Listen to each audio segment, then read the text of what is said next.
A promiscuous jungle, a heartless woman and a compassionate lion. But when truth and oppression came face to face, Kahani did such justice that every onlooker trembled. This is not a story but a reality that will tear the heart and moisten the eyes. Know why the lion of the jungle buried the cruel woman in the grave. The scorching sand of Arabia, the afternoon heat in the deserted jungle spread far and wide. This was the scene where our story begins. There was a settlement on this urban land whose name was Al-Hayr. This settlement was neither very bad nor very small, but its fame was far and wide because the people here were very pious, honest and true followers of their Rasul sallallahu alayhi wasallam. But there is a shadow in every settlement. A darkness that tries to swallow the light, and the name of the darkness of Al-Hayr was Rahila binti Zuhal. There was a jungle near Al-Hayr which people used to call O Jungle as Shamsin. Sham means misfortune. It is said that humans do not go there and those who went there never returned. People used to claim that a unique creature of Allah lives there. A lion, but it is not an ordinary lion but a lion that moves by the command of Allah. Neither does it harm anyone without reason nor does it listen to anyone. But wherever there is oppression, its roar reaches there. Now let me tell you about the woman with whom this story is related. Rahila bint Juhal was a woman who had a flutter in her tongue and arrogance in her eyes. Her husband was a famous businessman, Juhal bin Samir, who went on a journey of trade one day and never returned. Some said that he was robbed by thieves. Some said that he ran away with some woman. But people often whispered that Rahila got him killed. No one knows what the truth was. But there was such peace in Rahila's eyes which comes after a murder. Rahila had wealth, servants, lands, but her heart was so hard that there was no place for mercy in it. There was another person in that house. Samira was an orphan girl whom Rahila had adopted in her childhood, but she did not become her mother, she only became her owner. Samira was barely 18 years old at that time, but there was innocence on her face and an ocean of patience in her eyes. Rahila used to make her clean the house, cook food and do all the other works. But if even one roti got burnt, she would not only get a slap but would also not get food. Samira's nights were spent in the ashes of the stove and in tears. Her prayers knocked on the door of Allah every night, or, "Oh God, listen to me, listen to my plea." One day, a famous scholar of religion came to the village. Sheikh Abdul Majid al-Ayashi. His style of speaking was so effective that people would sit and listen to him for hours. That day he held a tafsir, meeting, session in the mosque and narrated the story of Hazrat Musa al-Islam and Pharaoh. He said, no matter how powerful the oppressor is, he cannot escape the clutches of Allah. And when Allah silences the witnesses, the creatures of the jungle testify on his behalf. These words reached Rahila's ears too. She, who did not go to the mosque often, had probably gone to Takor that day to see who was saying all this. At night, Samira secretly prostrated herself. She kept crying in prostration for a long time. She said, "O Lord, if I have no one, then you are there to free me from this oppression." Something strange happened that night. Rahila woke up at midnight and saw from the window of her room that a lion-capped and God-bearer was standing in her courtyard. She looked into his eyes which were human, as if some secret was hidden in them. Rahila screamed, but no one woke up. When morning came, she did not tell anyone anything, but the color of her face had faded. She was quiet the next day and the next day and then the day after that. Samira also noticed that she was now speaking less, hitting less, but something was boiling inside her. On the fourth day, Rahila left for the jungle. Alone, without telling anyone. Samira had seen her go till the door. Then she did not return for 3 days. With the sunrise of the third day, the news reached the village. A new grave has been found near the jungle. A note was kept on it. A tyrant has been buried here. If a human being is no longer a human being, then the creatures of the jungle teach him justice. There was a commotion in the village. People were scared. No one had seen Rahila. The people gathered in the mosque went to the sheikh. They only said that she never forgets to do justice to the creatures of the jungle. This is the power of Allah. Samira was now free. But her questions remained. Was Rahila really killed by a lion? Could she repent, or was all this a sign that now the time for Allah to fulfill his duty has come? This is just the beginning. The real truth will come out now. That morning on the desert land of Al-Hir was different. When the sun spread its warm rays on the ground, it seemed as if a burden had been lifted from every waterfall. There was fear in the eyes of the people of the colony. Silence in the hearts, and only one question in the mind. What was the reality of that fresh grave in the forest? Rahila was no more. After 3 days, the indication of her presence was also received from that grave, which was freshly dug on the edge of the forest, and a slip of paper lying near it.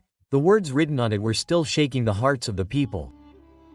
A tyrant has been buried here. If a human being is no longer a human being, then the creatures of the forest teach him justice. No one knew who kept that slip, who dug the grave, and who buried Rahila. But everyone knew one thing. Rahila had gone to that forest and never returned. Samara, who was raised in her house as an orphan and a laborer, was now free. But there were questions in her eyes. There was a strange burden on her soul. Every night she remembered that scene. Rahila's crazy talk, her going towards the jungle, and then this sudden end of everything. That day Sheikh Abdul Majid stood up in the mosque after Namaz-e-Fajr and said that those whom Allah makes witnesses never open their mouths. But remember, those who live in the silence of oppression also speak one day. Whatever happened in that jungle was not the result of any human strength. It was the effect of that plea which arose from the prostrations of a helpless person at night.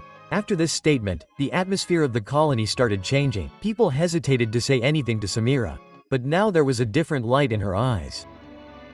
After a week, Samira decided that she would leave Rahila's house and go and live in Madrasa Eben near the mosque. Girls were educated there and she wanted to acquire knowledge and give it to others as well. But her heart still pulled her towards the jungle. Every night she would go to the roof of the house and look at the sky and think, was that lion really Allah's creation? Did it appear only to Rahila, or did others see it too? One day the Imam of the mosque called her and said, "Daughter Samara, we know that you have been wronged a lot. But now is the time for you to identify the witnesses of that cruelty. You will have to go to that jungle. Allah has made you a witness, a silent witness." Quote, Samara was surprised. But she knew that this was Allah's will. The next day, after dawn, she left for the jungle. There were some women with her and 2 noblemen from the village. Everyone was walking with fear. When they reached the border of the jungle, the atmosphere there was different. A strange peace, but a heart-rending silence. After walking a little further, they found that grave. Its soil was still soft. Some grass near the grave looked burnt, as if someone had tried to light a fire at night. Samara bent down and touched the soil of the grave, and her hands trembled. Tears came to her eyes. "Oh God, if you had accepted my prayer, then show me justice." Just then a shadow emerged from behind the tree. Everyone got scared, but it was not a lion. It was an old man. Bent back, support of a stick and light on his face. He said, "How do you know what was the reality of that lion?" "I know." Everyone gathered around him. The old man's name was Abu Hamza, and he lived alone in a small hut near the forest. He said, "I saw a lion that night. It was not a human, but it had the understanding of humans. He came and dragged Rahila and told her that people like you are a blot on the name of Allah." Then he started digging a grave alone, but it seemed as if the ground was opening up on its own. Rahila kept begging him for mercy. But the lion said that no one will listen to those who did not listen to the pleas of the speechless. The people of the village were stunned. Abu Hamza said, "I saw that scene, but I did not feel any fear. I felt as if Allah's angel was doing justice." And when he buried him, a voice came from the sky. Those who were patient got justice. Tears started flowing from Samira's eyes. She fell in sajda. "Oh God, I am thankful that you have heard my prayers." After that day Samira's life changed. She started gaining knowledge in the madrasa. She started teaching girls, and every night in sajda she would pray for those girls who were still living under the oppression of some Rahila. The people of the village started looking at that jungle with respect. That place was no longer a place of fear but a lesson. Sheikh Abdul Majid said that if someone wants to know what is Allah's justice, then he should go to the jungle that evening. Every tree there is a witness. Every leaf is a witness of justice. But one question still remained. Will that lion return again for some other oppressor? Will Samira's prayers be accepted for some other oppressed person? After returning from the border of the jungle that evening, Samira's life was not the same as before. Now there was a strange peace in her eyes. But there was also a soft pain in the heart. Getting justice is a different thing. But expressing the silence of years of oppression and digging up those wounds is not easy. Samira was now living in Madrasa Ebanat. The head teacher there, Bibi Hafsa, was a noble and pious lady. She treated Samira like her daughter and allowed her to now pass on her experiences and learnings to those girls who were often growing up in the darkness of anonymity and helplessness. When Samira's lesson would start, every girl would look into her eyes. There they would find a light which was not only of knowledge but also of experience and pain. One day when the lesson was over, a little girl Lubna came to Samira and said, "You had said that Allah monitors everything. Then why was my father killed and why is my mother taunted that she is unlucky?" Samira became silent. She knew that knowledge alone cannot provide an answer. To provide an answer, one has to understand the pain.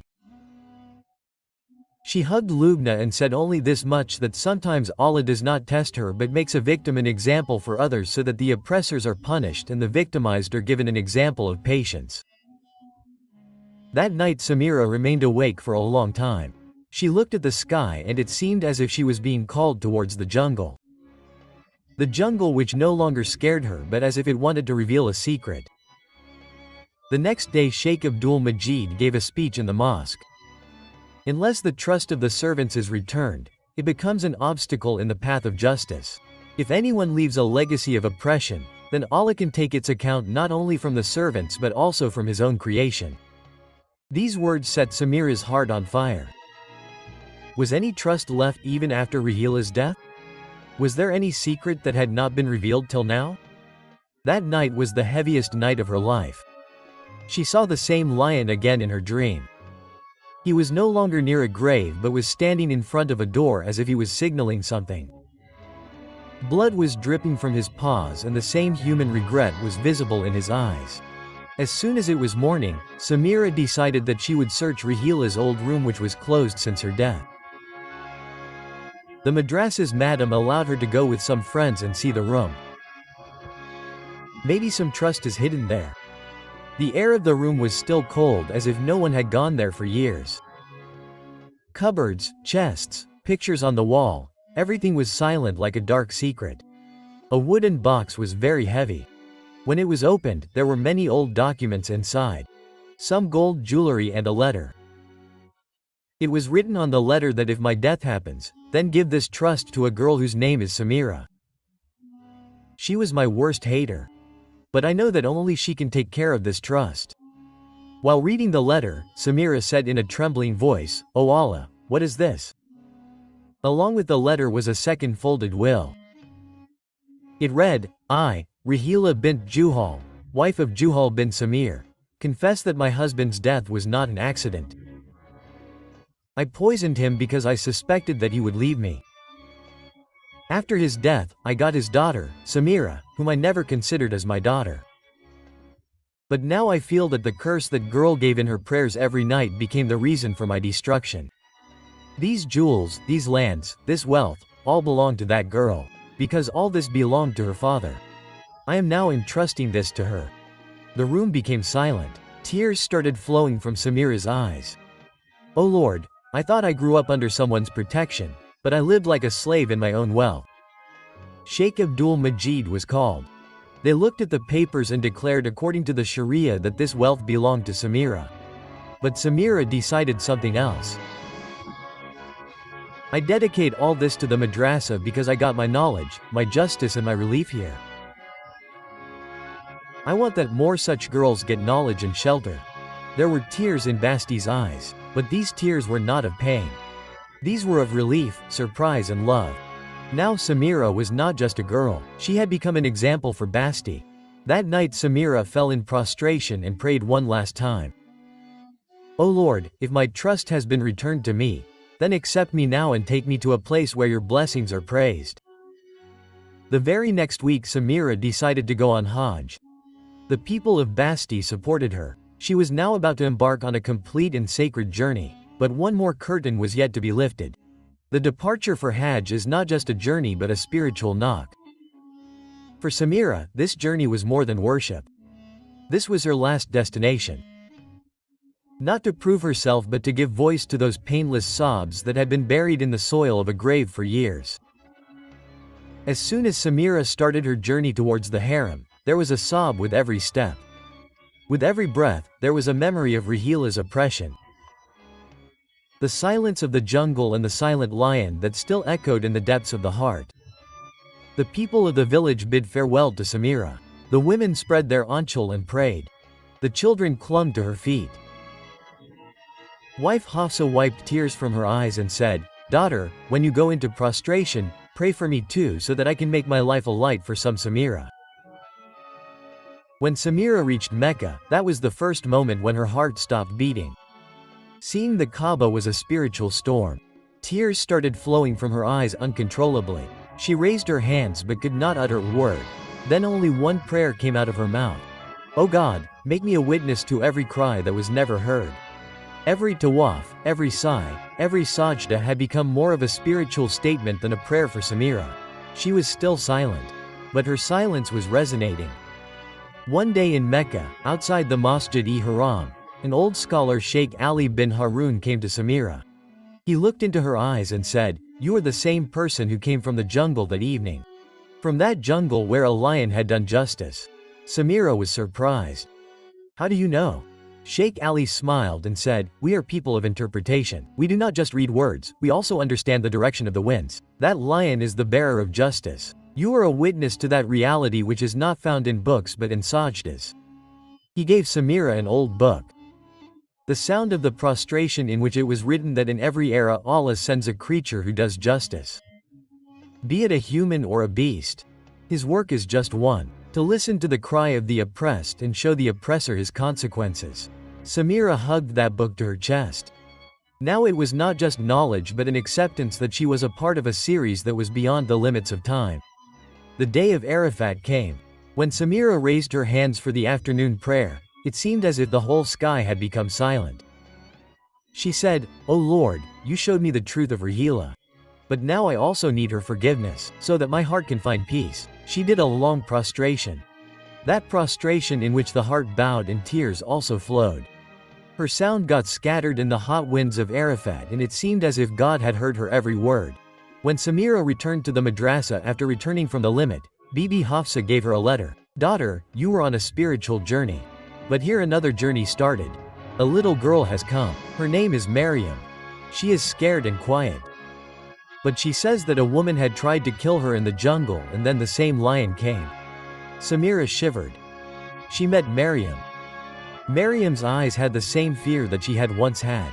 As soon as she saw Samira, she said, "The lion had saved you too, right? He told me to go to Samira and she would save you." Now Samira knew. The story did not end. The lion was still there. But now he was not just doing justice, he was also distributing mercy. The jungle had taken on a new face that evening. The oppressors were still there but the lion's eyes were sharper now. Samira hugged Maryam and told Bibi Hafsa that we will have to go towards the jungle again. But this time not to bury someone but to save someone. Samira, Bibi Hafsa and some determined people left for the jungle. That place was now deserted, but the land was still the same which had given testimony. Samira said to Maryam, "Daughter, show me the place where you were threatened." Maryam took her to an old well. There were fresh marks in the soil as if someone had been dragged. Samira dug the ground and found a dead arm on which was the same bracelet of Rahila which was missing after her death. It was understood. After Rahila, someone else was following her footsteps, someone who was again carrying forward the legacy of the same oppression. Sheikh Abdul Majid was called. He looked at the bracelet and said, "Samira, justice was not only done by the lion, you also did. Now it is time for the whole world to hear your testimony." Samira gave a statement to a Jum in the mosque. If oppression is tolerated silently then it becomes a right and the one who seeks justice is called a criminal. I have seen in my life how the spirit rises from the prostrations and Allah makes the oppressor fall from his creation. Now every Samira will have to stand up so that no one else becomes Maryam. People started crying. The women started praying. The lion was nowhere to be seen, but its roar was in every heart. That night Samira again prostrated herself. O Lord, now take me there, where there is no oppression, where every prostration is a praise of your mercy. That very night her soul found peace. In the morning, people saw that Samira had left the world smiling in prostration. Wife Hafsa got the same verse written on her grave. Allah helps only those who become the voice of the oppressed. Samira's departure was a shock for the village, but the sound of her prostration had laid the foundation of a new journey. Everyone knew that she had left, but her mission was not incomplete. Such secrets were hidden in the layers of her prayers which were now going to be exposed. Wife Hafsa was no longer alone, but she was definitely lonely. Maryam was now under their protection. Samira's legacy was now visible in Maryam. But the soil of the jungle was still restless and the shadow of the lion was seen crawling on the ground every night. One night Maryam screamed in fear. Hafsa came running. Maryam was trembling. She said, Bibi, I again saw the woman who had killed me in the jungle. She had a knife in her hand and a child behind her. But the face of that woman was different from Rahila. Hafsa understood. Now it was a matter of a new oppressor. Rahila was no more. But her thoughts, her hateful map was alive in someone else. Bibi Hafsa had the book Sajde Ki Sada left by Samira. There was a page in it which had never been opened before. When she opened it, there was a map drawn in it. The map of that jungle. But there were some special marks in that map. An old well from where Maryam was found. A tree on which Rahila often used to sit in a house which was now deserted, but once upon a time a woman named Tarif used to live there. Tarif was a distant relative of Rahila who had left the village years ago. It was said that she settled in the forest and started hating people. Wife Hafsa took Maryam's hand and left for the forest. She reached the well and then the tree. And when she reached near that old house, she heard the sobs of a woman. There was a hut there. Hafsa saw a woman who was exactly like Rahila but old and weak. She had a child who was hiding in fear. Tarif Hafsa called out. The woman raised her head. Her eyes were red. Her hair was disheveled. Who are you that you know me by name? Hafsa said, I am Hafsa, Samira's teacher. You were Rahila's relative, right? Quote, Tarif laughed. A laugh. Yes, I am her shadow. She died, but I am alive, and my revenge is yet to be taken. Hafsa understood that Tarif was the woman who had killed Maryam. But who is the child? Maryam said, this is the same child whom I saw in my dream. He is also scared. Tarif shouted, this is not my son, this is my punishment which makes me cry every night. The legacy of Rahila's crimes is captured in this child. Wife Hafsa took the child in her lap and saw that there was the same innocence in his eyes which was once in Samira's eyes. On Sheikh Abdul Majid's suggestion, Hafsa returned to Basti with Maryam and the child. The entire incident was narrated to Sheikh Abdul Majid. He said that if the mark of Satan remains in humans, it is not easy to erase it. But if the words of prostration are still left, then this mark can be erased. He decided that a big Ijtima should be called in the mosque of the colony in which all the people of the jungle should come and the truth of Tarif should be brought to the fore. There was a crowd of people in the mosque. Wife Hafsa gave a statement that Rahila died. But her thinking is still alive. Tarif is the heir of that thinking. But now we all have to come together and erase that mark which builds oppression. Tarif was brought forward. The child was with him. The sheikh asked, why Tarif? Why do you hate women?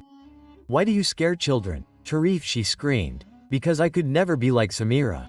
She shone and I was just a shadow. No one loved me. The sheikh said, in search of love you have covered yourself with hatred. Now it is time to throw away that sheet. This child is no longer yours but of the colony and we will all raise him like Samira. People started crying. Tarif fell on his knees. He said, can I be forgiven? Wife Hafsa replied. If Samira was alive, she would have said, yes. Because Allah loves those who show mercy. Tarif now cleans the mosque. The child is now called Maryam's younger brother, and Samira's words echo in every corner of the colony. Wife Hafsa is now the head of the madrasa. She has put up a plaque on the door. Here every girl is Samira and every child is her shadow.